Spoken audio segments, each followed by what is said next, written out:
Hey guys, and welcome to a new video. Adrian here, and today we're going to be talking about the Canon R5. We're going to go over an advanced overview of the R5 system, the pros and cons, and it sort of reminds me of when I first did my Canon R6. So it's going to be similar like that. We're going to go over a range of topics. We're going to talk about all the good, the bad, the ugly.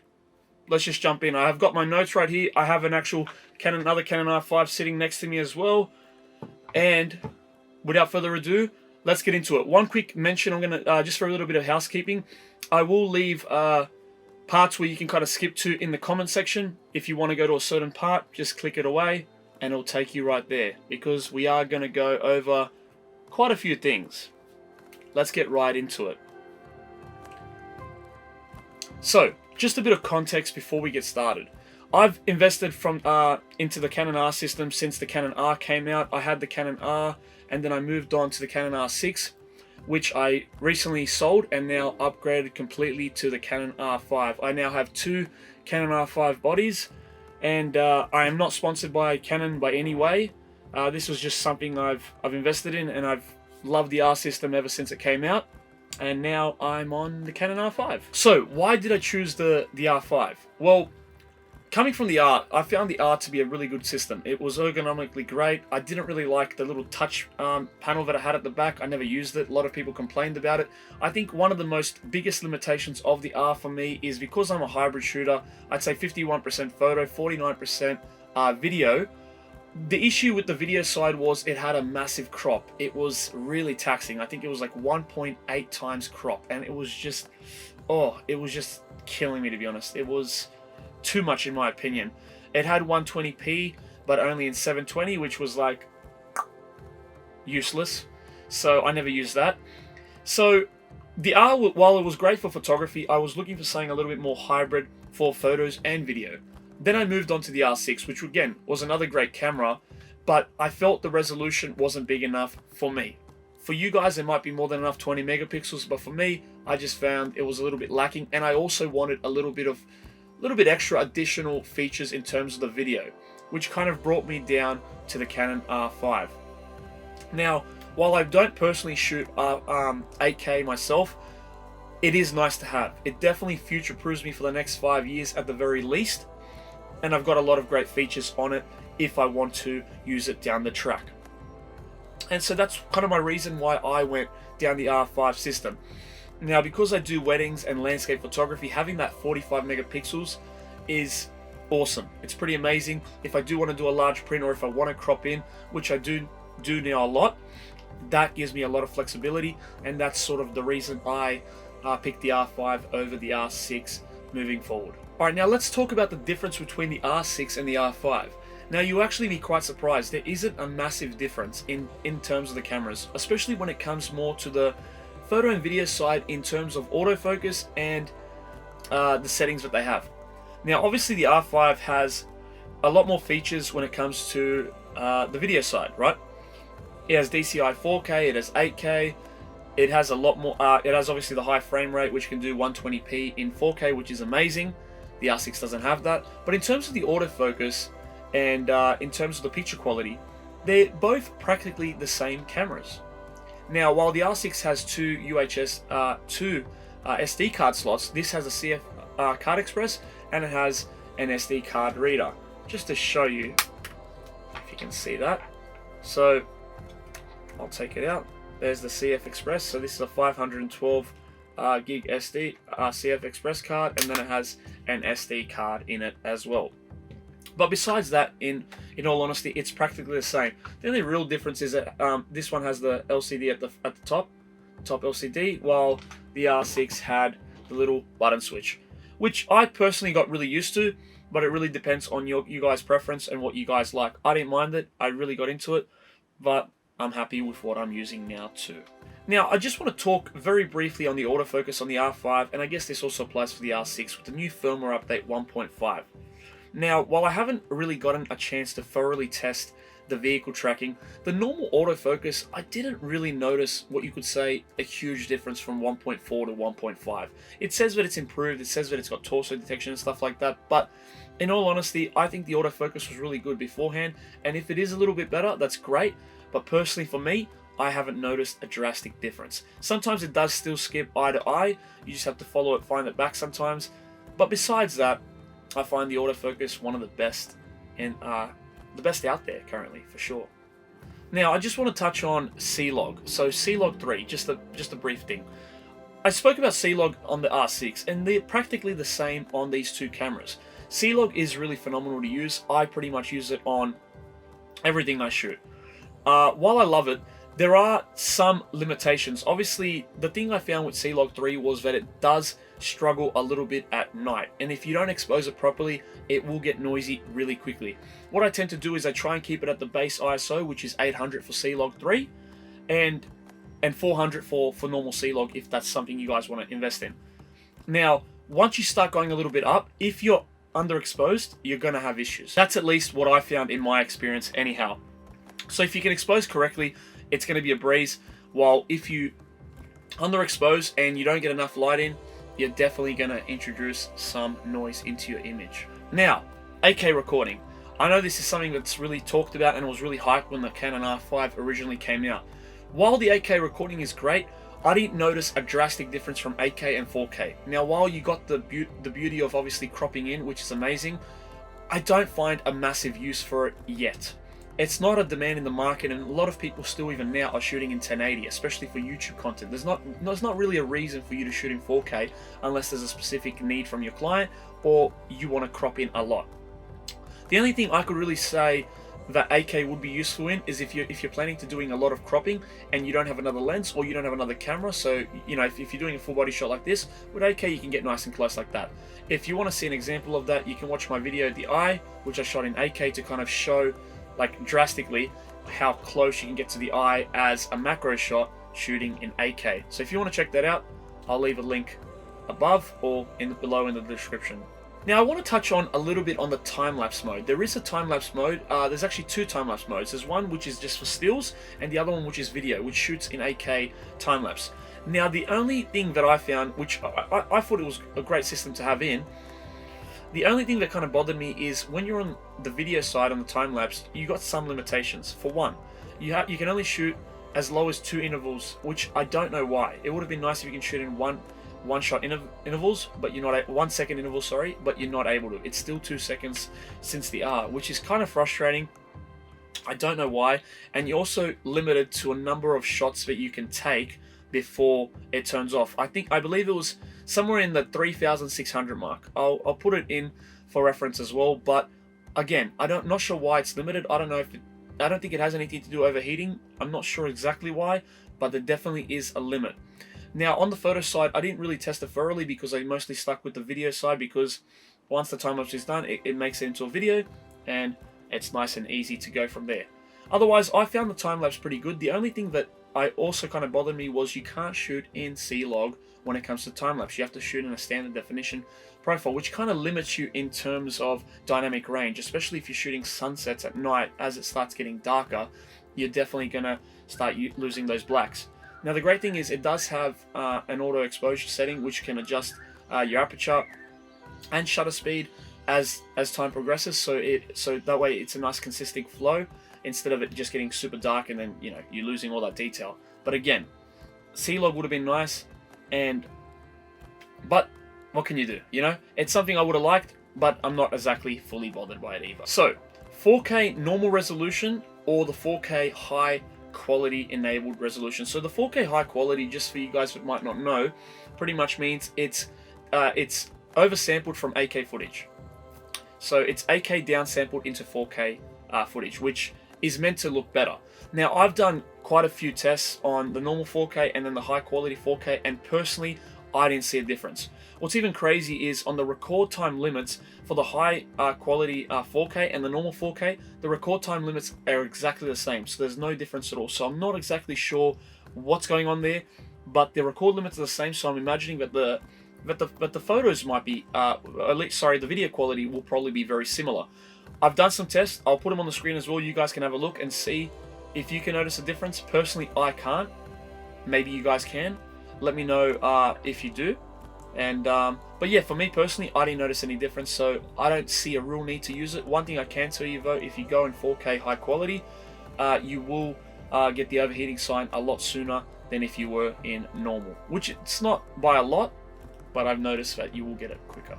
Alright guys, now we're going to talk about the record time limits you guys have on a 512GB CF Express card, just so you guys have some reference. Now I'm also going to put it on the screen here so you can have a look, but for anyone listening or anyone on the move, I'm going to kind of read it out and I'll try and go reasonably quick because there's quite a few to get to. Alright, so we'll start at the lowest resolution. In 1920 by 1080, which is Full HD in 25p, in IPB Lite, you get 23 hours, 2 minutes, and 54 seconds. Again, this is on a 512GB CF Express card. In 1920 25p in normal IPB, you get 14 hours, 20 minutes, and 26 seconds of record time. In 1920 1080 25p All I, you get 4 hours and 46 minutes and 44 seconds.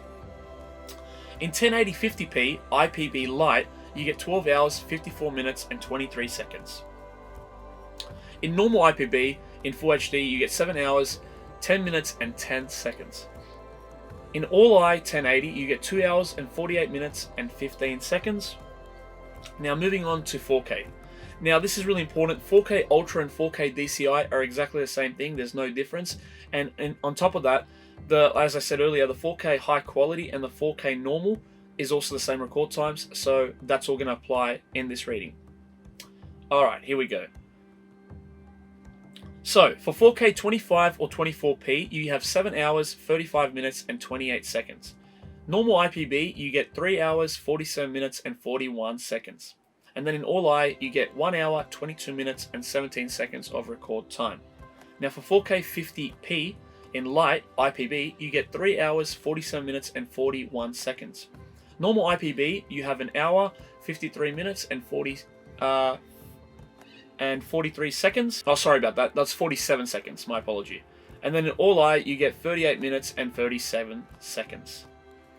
So now we're moving on to the 4K high frame rate, which is whether it's 100 FPS or 120 frames per second. You get only 20 minutes and 34 seconds. Now, just think how crazy that is. 4K 120, you only get 20 minutes, guys, on a 512GB SD card, the CF Express card. That's crazy. That's almost as much as the 8K recording, which we're about to talk about now.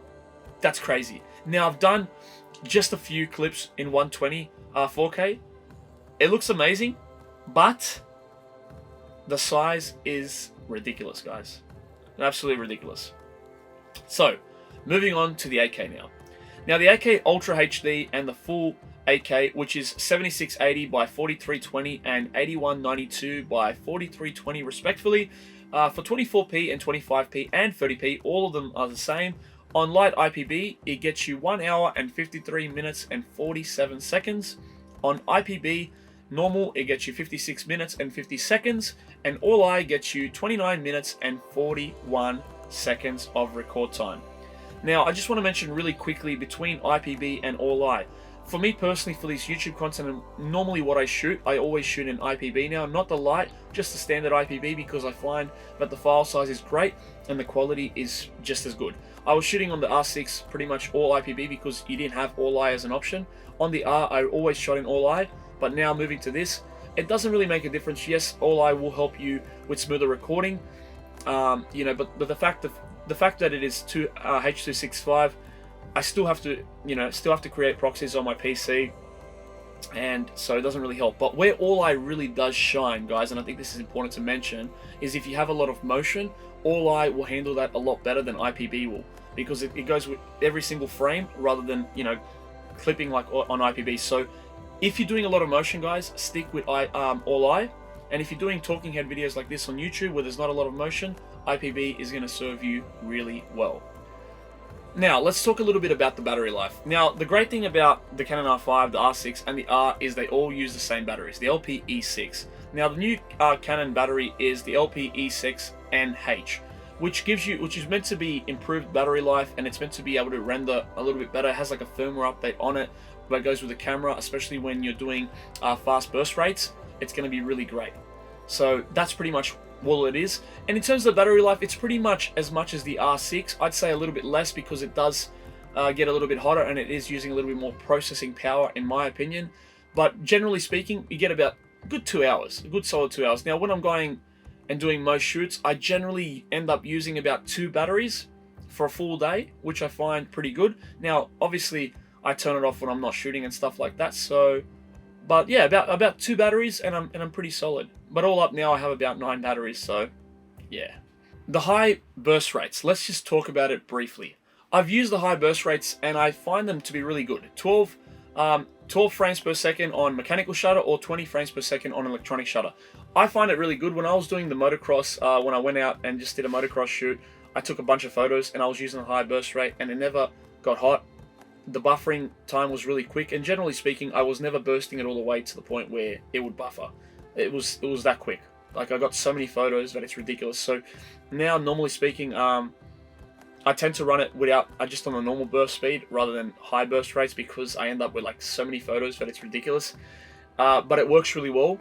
And if you guys need it, if you guys are a sports photographer or you do a lot of car shoots, this is going to be a great option for you guys as well. Let's talk for a moment about the overheating. Is it real on the R5? Unfortunately and sadly, it is. I was hoping with the new firmware update and stuff that it would be improved, but unfortunately it hasn't. It's still the same.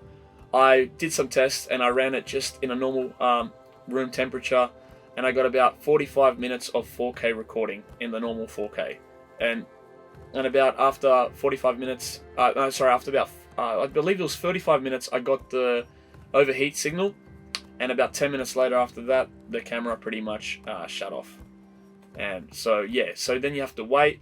But the thing I noticed, and I'm going to mention this now, that even when it shows like you only have a minute left of recording, you can run it longer than a minute.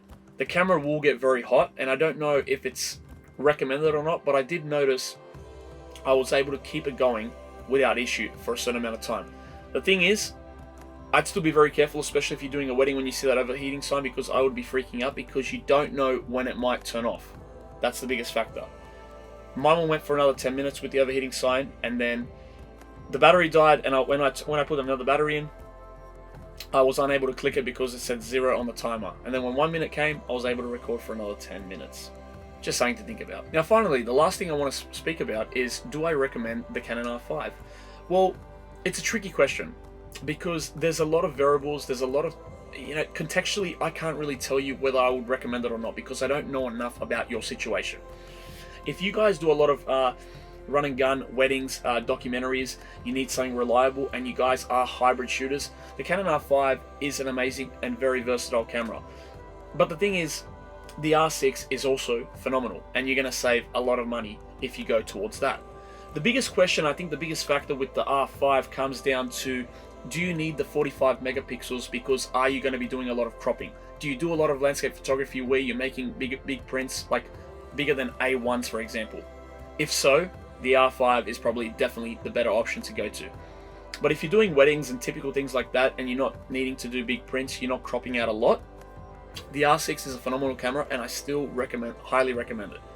But in all honesty, the R5 ended up serving me better in terms of everything I need. So for me, it works well. It is my workhorse. But in all honesty, the R6 and R5 are both phenomenal cameras. I just wanted to have two of the same bodies for the work that I do, and it serves me better that way, and that's why I went down this route. But again, if you guys are in the market, even the R is a phenomenal camera, especially if you're doing more on just the photo side and just a little bit of video. The R is phenomenal. The 1080 on the R was fantastic. The 1080 on these cameras are really good as well. So if you guys are still shooting in 1080 and just doing YouTube content, the R could be a great option for you, and you could be saving thousands of dollars.